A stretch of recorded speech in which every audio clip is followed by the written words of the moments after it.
Bueno, pues muchachos, volvemos. Ya pasó una hora. Vamos a desarrollar la segunda parte de la clase, como les había dicho. Entonces, en ese sentido, vamos a analizar un conjunto de datos y vamos a tratar de mirar si este conjunto de datos pues, puede analizarse a través de una función de densidad de probabilidad normal. Para ello, vamos a utilizar como modelo el ejemplo 3.1 que está en el libro. Les voy a compartirles mi pantalla. Por cierto, esta sección de la sesión de hoy sí está siendo grabada y será la que estará disponible en YouTube. Entonces, por favor, alguien que lea el enunciado de este ejemplo. Por ejemplo, ¿quién por aquí? Julián. A ver, un joven investigador del Centro de Investigaciones en Catálisis, Empecemos con el CICAD-WIS. título, porque Bueno. uh-huh. Comprobación del supuesto de normalidad de un conjunto de datos. Un joven investigador del Centro de Investigaciones en Catálisis, CICAD-WIS, obtuvo tres resultados a su juicio extraños en sus ensayos catalíticos. Sorprendido, empezó a cuestionar la fiabilidad de los experimentos realizados. Como primera medida de la confiabilidad de sus datos, decidió consultar sus notas de laboratorio y analizar si las observaciones realizadas podrían describirse a través de una distribución normal de probabilidad. En particular, decidió comprobar el supuesto de normalidad para sus medidas del peso de catalizador, W catalizador, peso de catalizador igual a gramos, empleado en las reacciones. Los datos consignados en su cuaderno de laboratorio se resumen en la siguiente tabla. O sea, aparece una tabla, dice elabora un gráfico de normalidad. Entonces vamos a hacer ese gráfico de Listo, normalidad. Hernán, ya lo leí. Entonces, voy a tomar los datos aquí. Bueno, los datos realmente son estos apenas.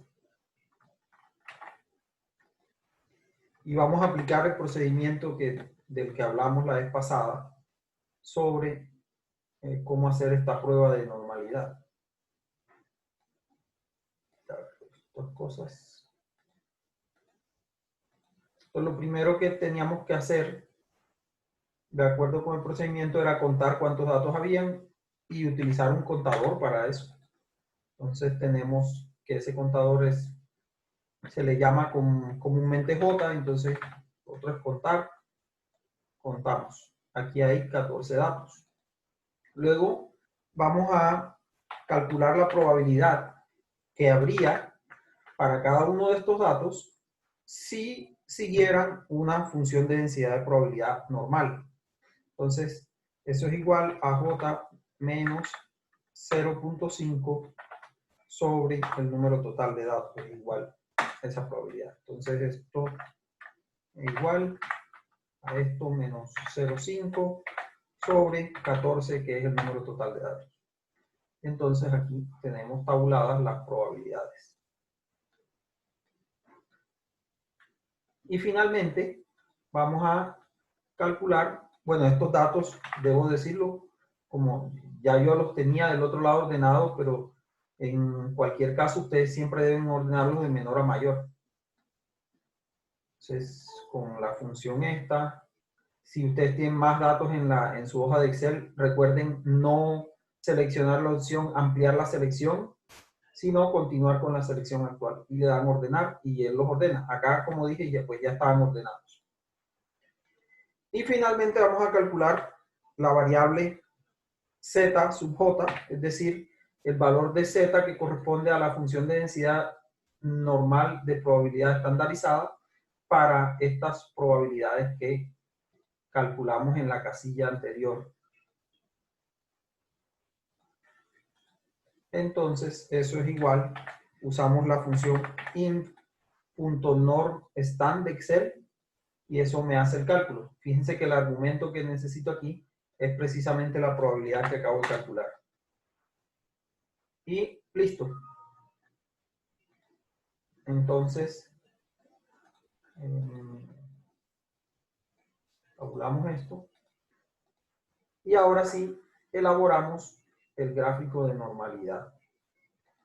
Voy a tomar este realmente para no cambiar no demorarme tanto en el formato. Entonces el gráfico de normalidad que resulta es este. Voy a actualizarlo para los datos que tengo acá, que son los mismos en realidad. Entonces vamos a actualizarlo. Listo. Ese es el gráfico de normalidad que resulta. Ahora, ¿qué opinan de ese gráfico? Juliet, ¿tú qué opinas? Juliet Jimena. Hola, profe. Hola. ¿Qué opinas de ese gráfico y qué podría decirse al respecto del hecho de que quiera modelar esos datos con una función de densidad de probabilidad normal? Pues yo veo que hay como una línea de tendencia, pero pues no estoy segura. Sí, hay una línea de tendencia, pero ¿tiene que ser cualquier línea de tendencia? Debe ser modelada, ¿no? ¿Cómo así modelada? Pues, bueno, no sé. Bueno, vamos a hacer una encuesta aquí al respecto de este gráfico y la interpretación de ese gráfico antes de continuar. Entonces, voy a armar una votación para esto. Vamos a llamarla interpretación del gráfico de normalidad. Entonces, siguen los datos estudiados en una función de densidad de probabilidad normal. Aquí vamos a poner opciones. Sí. No. No se sabe.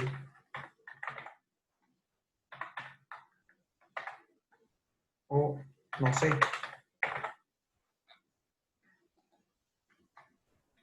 Entonces voy a lanzar esta votación.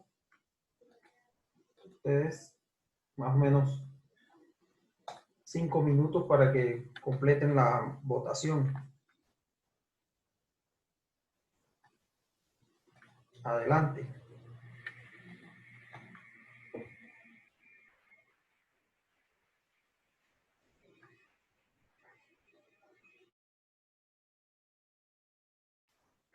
Bueno, veamos los resultados de la votación. Por favor, alguien que los lea.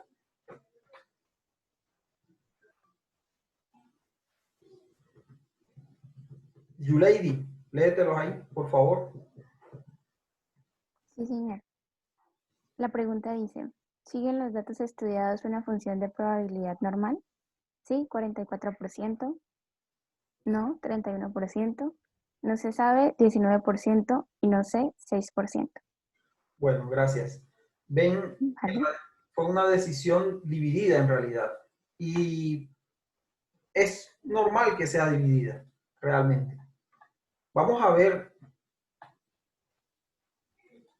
que efectivamente, compartir aquí, efectivamente la condición que nosotros habíamos dicho para decir que un conjunto de datos puede modelarse usando una función de densidad de probabilidad normal es que al hacer un gráfico de este tipo se me presente a mí una línea recta, no simplemente una tendencia, es una línea recta. Y para este conjunto de datos, pues esa recta no se ve muy clara. De hecho, hay cambios aquí dependientes en las diferentes zonas de los datos. Un criterio que Montgomery, uno de los autores que más se consulta para estos cursos de estadística y diseño de experimentos, él propone un criterio que llama de lápiz.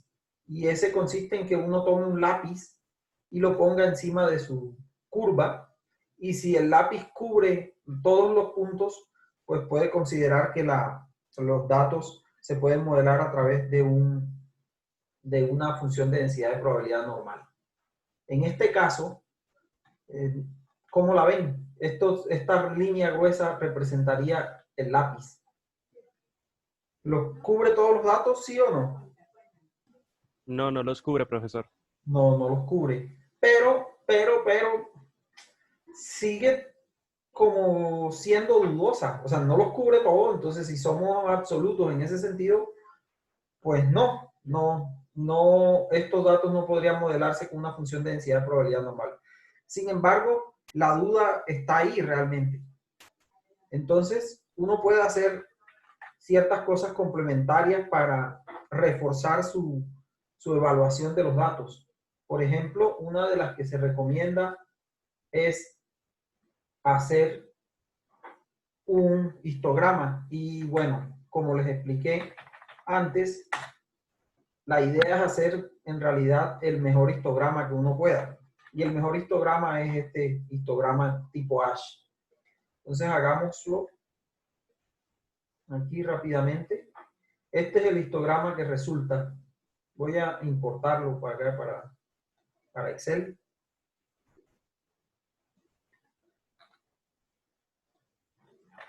¿Cómo debería ser este histograma? Si estos datos se pudieran modelar por una función de densidad de probabilidad normal.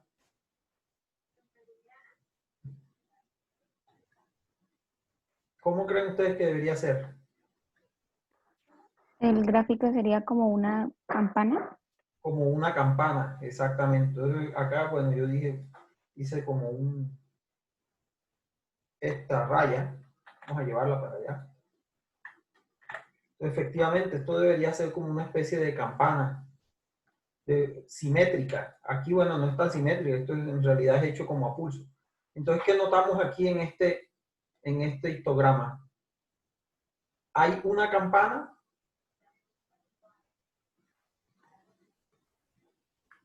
Yo diría que no, profe.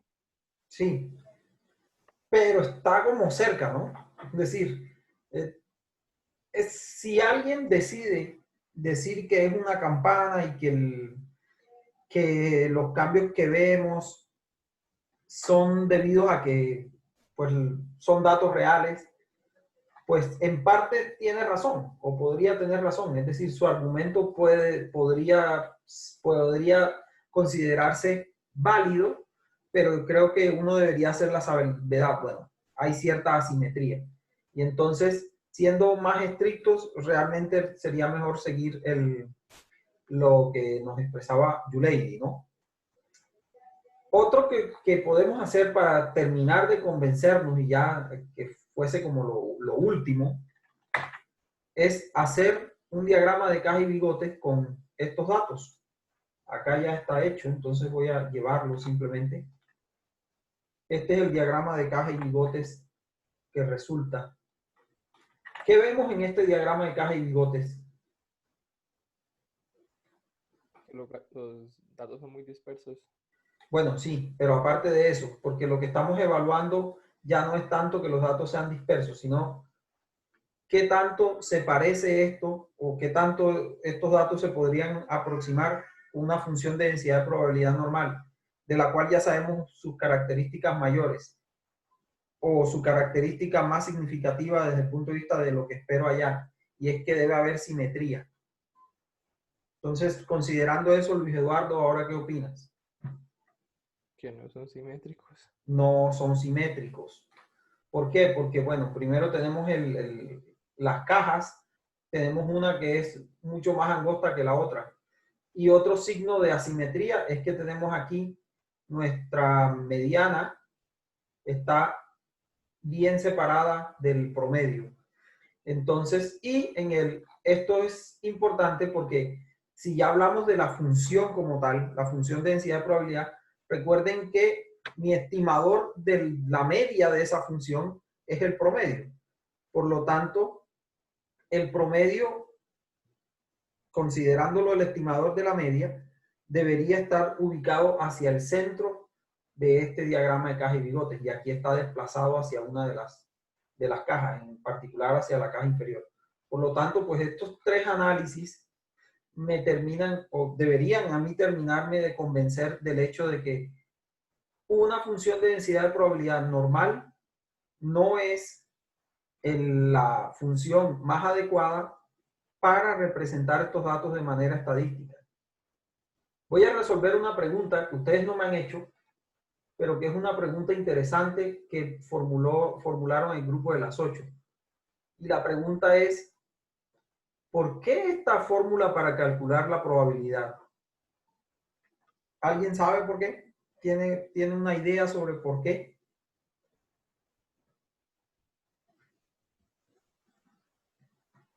¿Por qué esa fórmula?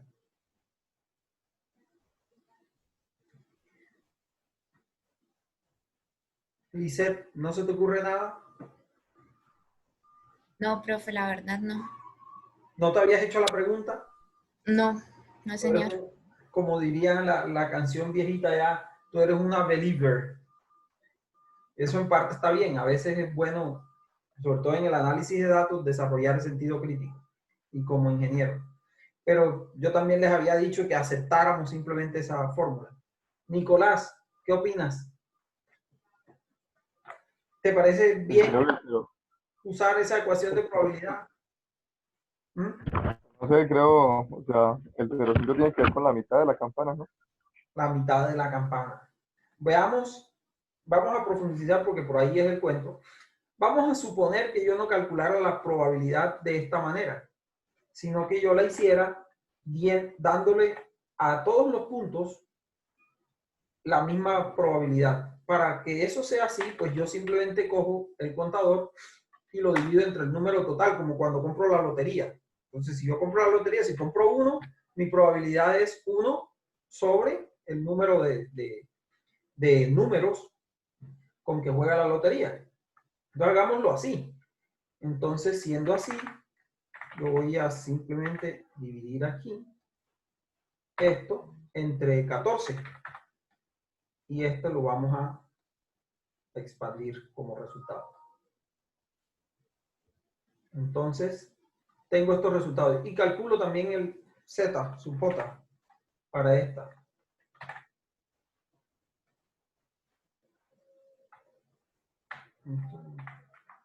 Bueno, al final me da 1. Entonces, veamos.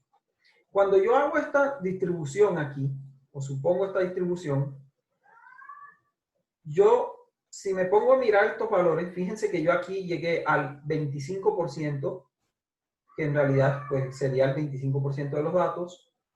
Aquí entre estos dos valores está la mitad de los datos. Aquí.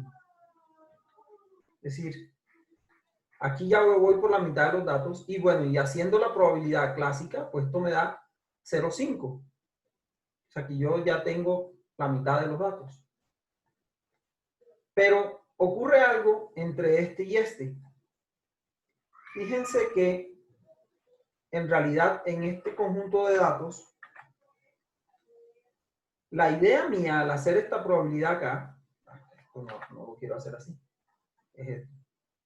Al calcular esta probabilidad, si es yo parcelar los datos o separarlos en dos conjuntos que contengan el mismo número de datos. O sea, es algo similar a cuando hacía el diagrama de cajas y bigotes.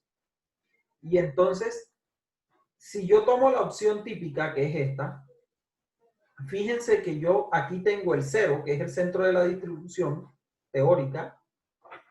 El 0 lo tengo metido en uno de los dos conjuntos en que puedo separar los datos. Entonces, eso no es conveniente. Por eso, lo que se hace es optar por buscar un punto central entre el conjunto superior de datos y el conjunto superior de datos y el conjunto inferior de datos. De modo que yo tenga dos conjuntos en las cuales cada uno tenga el mismo número de unidades. Y por eso es que se utiliza la fórmula como J menos 0,5 y no simplemente J sobre N. Esa es una justificación. Claramente no es una justificación teórica rigurosa, Es una cuestión, nuevamente, como varios de los criterios que ya hemos visto en el curso, es una cuestión de conveniencia. ¿Queda clara este procedimiento entonces explicándolo así? Profe, yo tengo una pregunta. Sí. ¿Qué pasaría si el número de datos ya en la gráfica de normalidad fuera mucho más grande y tuvieran el mismo comportamiento que en la gráfica? O sea, que algunos se salen y otros están completamente dentro del lápiz.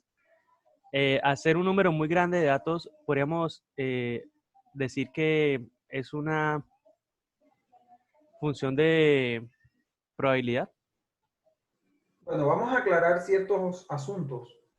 Al final, bueno, tú dices que los datos son una función de probabilidad. Este es importante.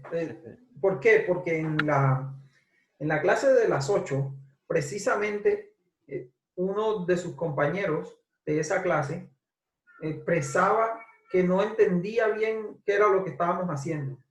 Entonces yo quiero saber si de verdad lo estamos entendiendo, porque hay una cierta sutileza aquí que no es en realidad, bueno, ya para mí no es tan sutil, pero yo tengo la maldición del conocimiento porque ya me sé esto, pero es distinguir el procedimiento o el principio del procedimiento que estoy haciendo. Entonces la pregunta ¿es que yo estoy hallando una función de densidad de probabilidad, Raúl?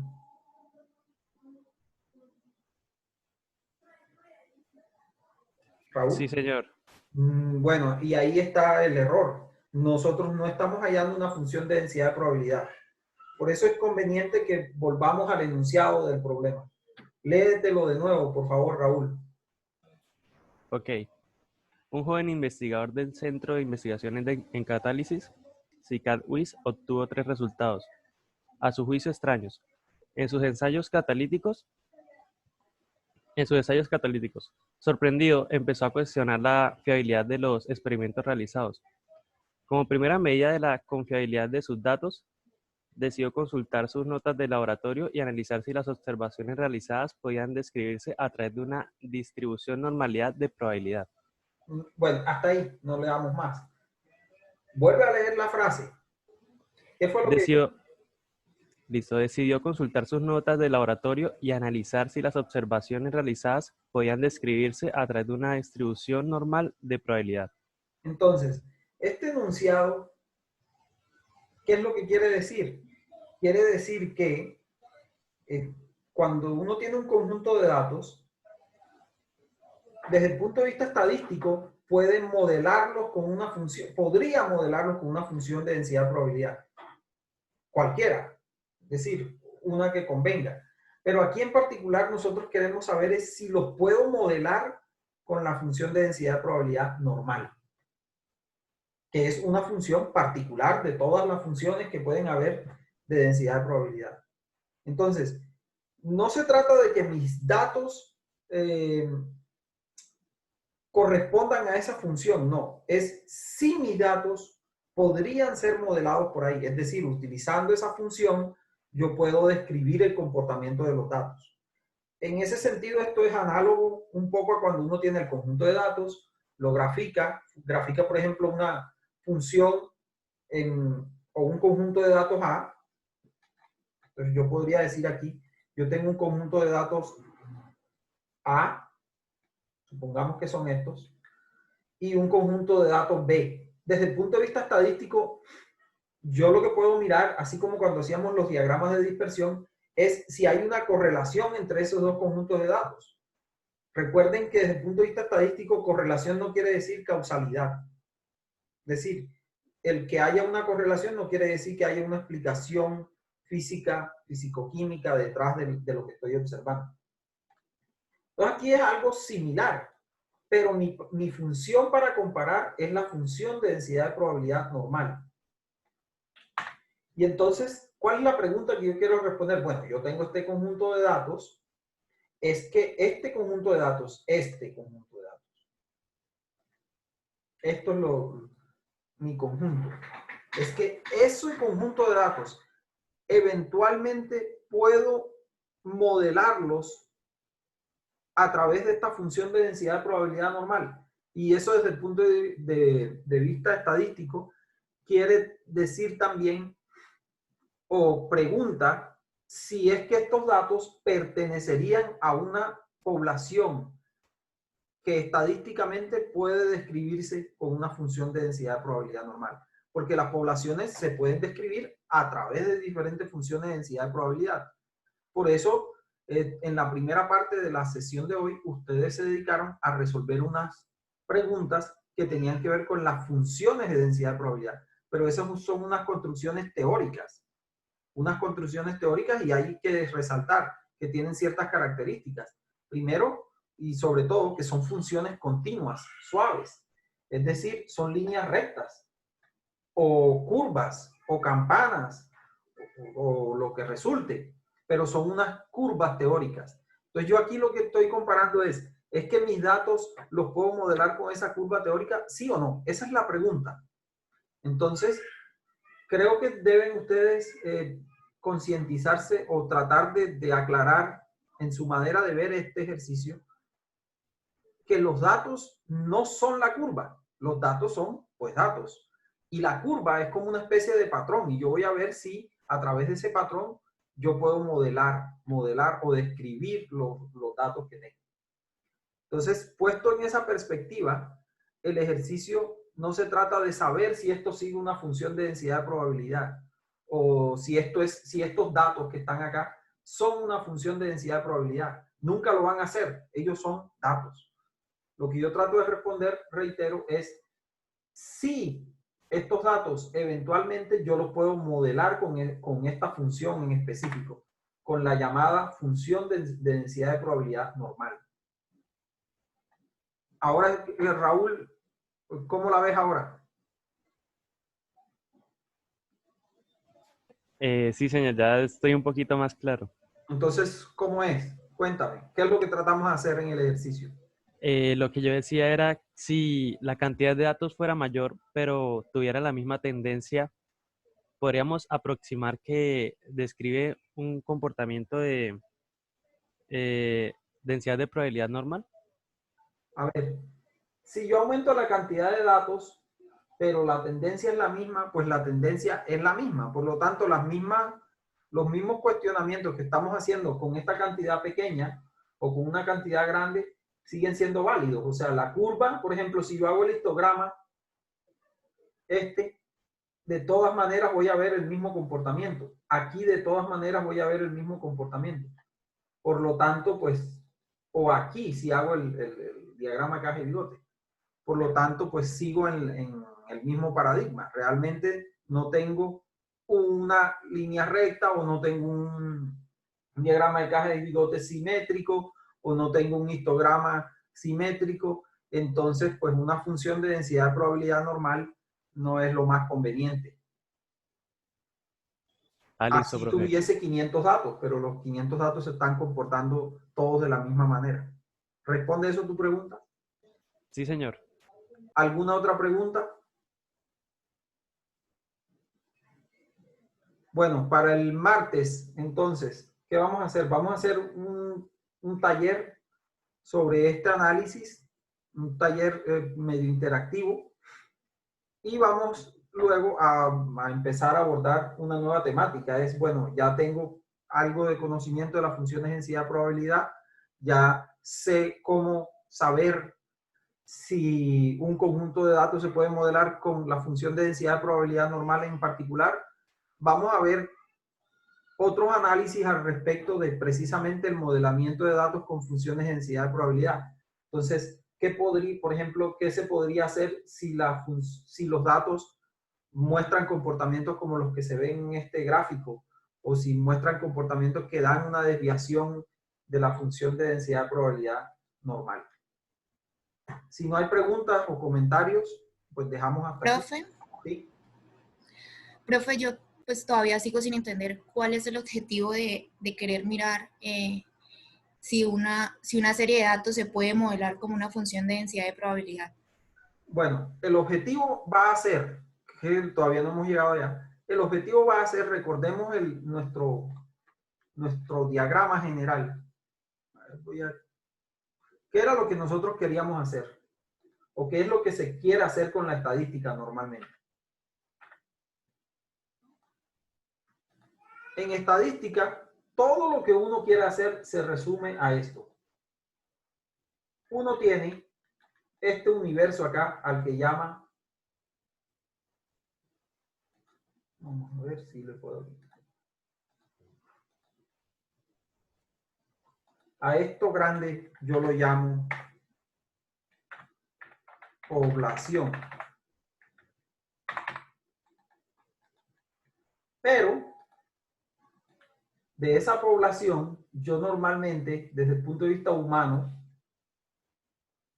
lo único que normalmente tengo es esto que veo aquí, que se llama muestra.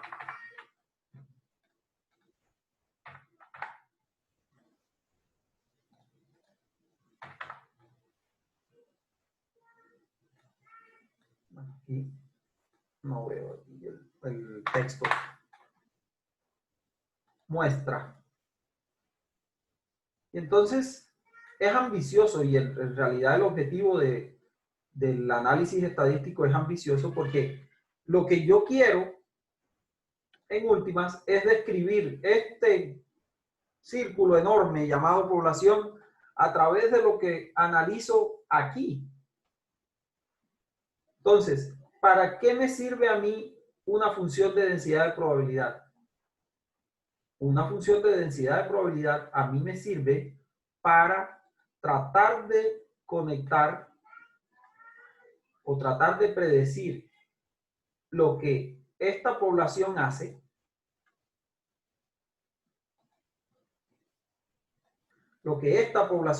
el globo más grande, con solo lo que hago en la muestra. Y las poblaciones tienen una serie de funciones de densidad de probabilidad. Entonces, unas construcciones teóricas. Entonces, funciones de densidad de probabilidad, que son unas construcciones teóricas, como las que hemos estado discutiendo. Y entonces estas sirven para describir el globo grande, pero yo tengo que ver si mi muestra realmente puede describirse con esas funciones. Y eso es lo que estamos comprobando. Solamente que nosotros nos estamos concentrando únicamente en la función de densidad de probabilidad normal. ¿Por qué? Porque es la que normalmente, valga la redundancia, se utiliza en estadística clásica por sus propiedades, que son de interés y que además son útiles para el análisis y que a través de ella pues se construyeron otras funciones que sirven para análisis que haremos posteriormente. Ahora, ¿está un poco más clara la idea, Alicia? Sí, profe, ya tengo una idea mejor. Gracias. Bueno, pues, entonces, se nos acabó el tiempo. Nos vemos el martes, muchachos, que tengan un buen fin de semana. Listo, profe, Chao, igualmente. Chao, profe, gracias. Profe. Muchas gracias, profe. Chao, profe. Gracias, profe.